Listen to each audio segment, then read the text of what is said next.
You're all very welcome to Rising Tides, which is a momentous day for FairPlé.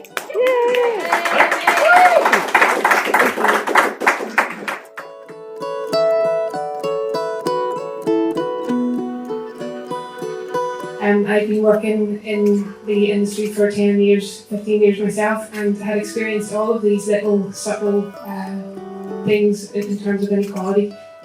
So I decided that I would write a piece of music about it, and that every time I performed that piece of music, that it would be some way of just letting out the frustration that I was feeling. And so I went and started to write that. And then I thought, well, what if it isn't just me? What if I don't use this as just my voice? It will not be just one person complaining. I can maybe include the voices of many other people, because that will give weight to the argument. So I asked for submissions for stories online. And I got quite a lot of those stories, and it seemed to me that they were coming out in different things. These were from very, very subtle things that you could easily explain away if you heard them, but they ranged right up to a lot more serious things. Sexual assault and harassment at the very more serious end of that scale.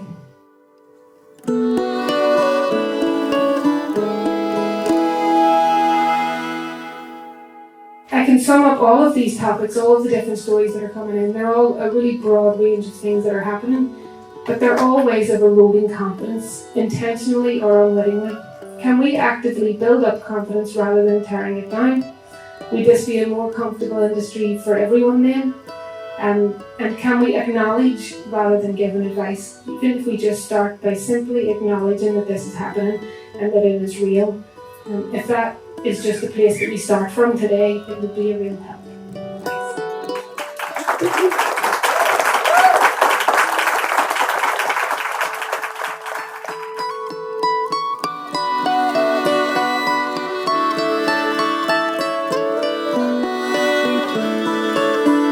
So I've been very nervous about speaking. I am very nervous and fearful about speaking about this today, because since we've started this organisation, we've received a lot of nasty emails, a lot of very personal attacks on social media, and that is an effort to silence us and make us go away. It just is.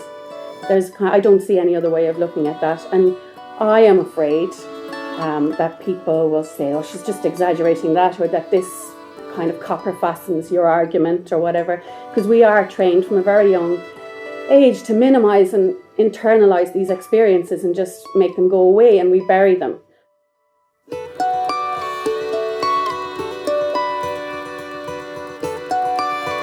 But I really think it's time for us as a society to realise the fact that the person who decides whether it's good crack or not is the person who's on the receiving end of it, of that unwanted behaviour. It's not up to anybody else to make that choice.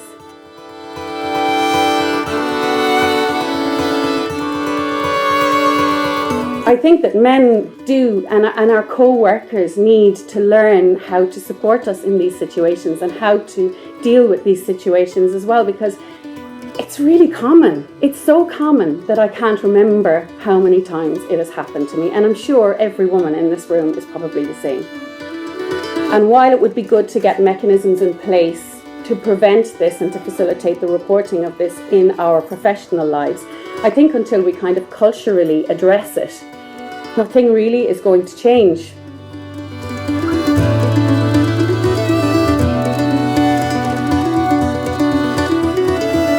The research found that even full-time employees may be reluctant to come forward with claims, and it's not unique to the music industry. According to the study, at least 1 in 4 women had experienced workplace sexual harassment, but only 30% of those people were likely to talk to a supervisor, a manager or a union representative, and even fewer, between 6 and 13%, ever made a formal complaint. And I thought, that's my personal experience. Very few members of our union make formal complaints of sexual harassment, but when they do, to the Workers' Rights Centre, we treat them professionally. We listen to them with empathy, and we give them the necessary advice and representation, and that's my practical experience that I'll return to.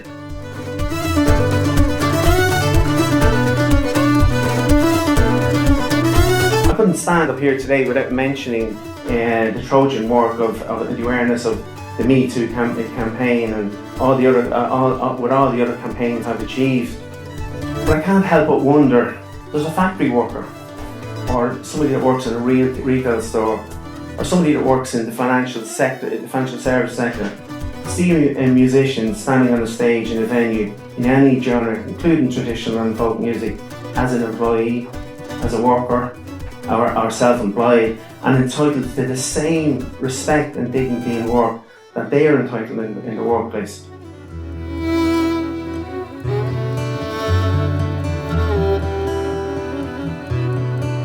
Rape culture and sexism are ingrained in our society, and we know that from the robust research, and often we are unconscious of the messaging that is all around us. However, we are entering a new era in 21st century. There is an awakening happening where we are becoming conscious of these issues and starting to address them. We can all play our part by calling out the little slights, the innuendos, by checking ourselves as well as checking others. Equality and diversity in the music industry, in the theatre, in television, film industry, the boardroom, politics, in the arts, is a win-win for everybody. Ultimately, the power base must shift from men to women so that all of society can benefit, and quotas are a proven way to help achieve this. We need temporary quota systems across all of society until we reach that critical mass of sustainability. Sexual assault and harassment is about more than one man. This is about the culture which blames the victim and lets the perpetrator off the hook. And it seems that finally we are talking about it and beginning to address it, but we have a long way to go.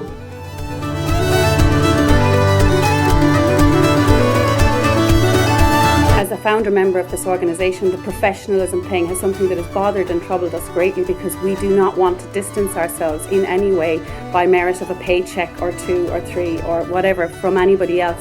It's not a professionalism organisation, it's a women's organisation. And it's a women's movement, and it's a feminist movement.